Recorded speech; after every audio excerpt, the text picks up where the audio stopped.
Bonjour, je suis Virginie Verdois, psychologue, spécialiste de la relation amoureuse et je vous retrouve aujourd'hui avec beaucoup de plaisir pour continuer notre playlist Déçue en amour, j'y crois encore. Aujourd'hui, épisode numéro 2, on va parler de l'idéal de l'autre. Je me suis intéressée à la déception amoureuse parce que je me suis rendu compte qu'en fait, on avait tous été plus ou moins déçus en amour à un moment de notre vie, ou souvent, que l'on soit en couple depuis 25 ou 30 ans, ou que l'on ait vécu plusieurs relations amoureuses, à un moment, on est déçu. Et la relation, du coup, n'est plus sereine. Donc aujourd'hui, dans ces petites vidéos, j'ai vraiment une envie que chacun prenne du recul sur ses émotions, sur ses pensées, pour essayer justement d'adapter cette relation amoureuse et de la vivre la plus sereinement possible. Tomber amoureux, quel sentiment merveilleux. Pourquoi la magie de la rencontre, des premières semaines, des premiers jours, des premiers mois, voire des premières années, pourquoi à un moment, cette magie s'assombrit et se remplit de nuages. Donc je te rencontre, je t'approche, j'ai mon petit cœur qui bat, je te désire, on s'embrasse, et je te rêve. C'est important ça, je te rêve. Et là commence l'idéalisation de l'autre.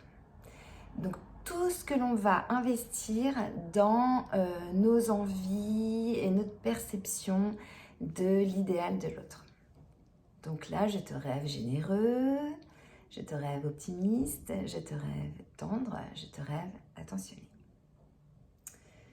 Quelques semaines se passent, quelques mois, quelques années, après la rencontre de l'amour. Un moment, je vais te rencontrer toi, réellement. Et là, je réalise que tu n'étais pas celle ou celui du départ. Pas du tout. Tu n'es pas du tout celui dont j'ai rêvé. Donc j'essaie de tout faire pour comprendre et puis surtout de te faire changer. Donc pour te faire changer, je veux absolument que tu rentres dans mes cases. Je vous réfère à l'épisode numéro 1, l'idéal du couple. Donc je veux que tu te réfères à l'idéal de mon couple. Et là, avec Alain Puissance, évidemment, je suis déçue et très déchirée parce que je me rends compte que tu ne corresponds pas du tout à celui que j'avais pensé. Donc qu'est-ce qu'on fait de tout ça? Donc les déceptions, elles peuvent être bien sûr liées donc à notre idéal du couple et puis à notre idéal de l'autre.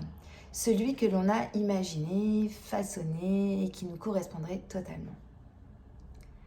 Donc la question à se poser à ce moment-là, moi je vous invite à prendre du recul quand vous avez une déception amoureuse, c'est de vous dire, suis-je amoureuse ou suis-je amoureux de ce rêve, de mes envies, de tout ce que j'ai idéalisé, ou est-ce que je suis amoureuse ou amoureux de la personne que j'ai face à moi, de la réalité, avec ses limites et ses imperfections.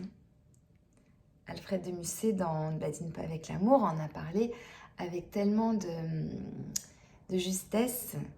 On serait tous imparfaits, mais l'union de deux de ces êtres imparfaits comme ça, c'est ce qui fait la magie de l'amour. Donc au début de l'histoire, on met en avant nos goûts communs, nos valeurs communes, notre sens de l'humour, pareil, nos projets, on a envie des mêmes choses. Moi j'entends beaucoup, je commence une phrase, elle, oui, il la termine, c'est mon âme sœur, voilà. Donc on projette exactement ce qu'on veut. L'autre est notre prolongement. Et dès qu'on s'aperçoit que la réalité n'est pas du tout conforme à nos rêves, et bien là, il y a deux possibilités. C'est soit cette déception est telle que l'on fuit, ou alors on est tout le temps dans le conflit et c'est compliqué, ou alors on essaie justement de prendre ce recul et la prise de conscience, elle va être très très importante en fait. C'est je respire J'écoute là encore mon petit cœur, mes émotions. J'essaie de comprendre le message qu'on m'envoie par rapport à tout ce que moi j'avais mis derrière dans cette rencontre avec l'autre. Et je fais un travail d'accueil de mon présent, de ce que j'ai face à moi, de ce que l'autre m'offre. Être dans le présent, c'est important d'accueillir ce qui se passe. Donc si chaque partenaire lâche son idéal de l'autre et accepte ça ou son partenaire tel qu'il est, du coup, on va cesser les luttes de pouvoir, cesser l'injonction de changement. Tout ça, ça peut s'atténuer au profit d'une relation amoureuse plus harmonieuse. C'est l'objet de cette vidéo. Alors, si vous l'avez aimé cette vidéo, n'hésitez pas à la liker, à la partager, à commenter.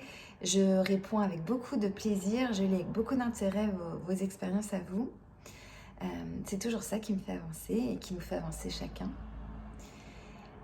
Et si vous aimez ces vidéos et que vous cherchez l'amour, vous allez aimer la formation « Et si je trouvais l'amour durable ?» C'est le chemin qui va vous donner des ailes pour le premier jour du reste de votre vie amoureuse. Dans cette vidéo, dans cette formation, il y a une vingtaine de vidéos et des articles, plein de bonus. Je vous propose les clés pour vous aider dans la reprise de confiance en vous, de confiance en l'amour, de confiance en l'autre, pour petit à petit essayer d'atténuer les peurs et les blocages, pour enfin aimer et être aimé. Donc je vous retrouve dès aujourd'hui, soit vous cliquez sur le lien que je vais mettre en commentaire, soit vous me retrouvez sur virginieverdois.com à la rubrique formation. Je vous dis à très vite pour l'épisode numéro 3 qui traitera des attentes, les fameuses attentes en amour. À bientôt!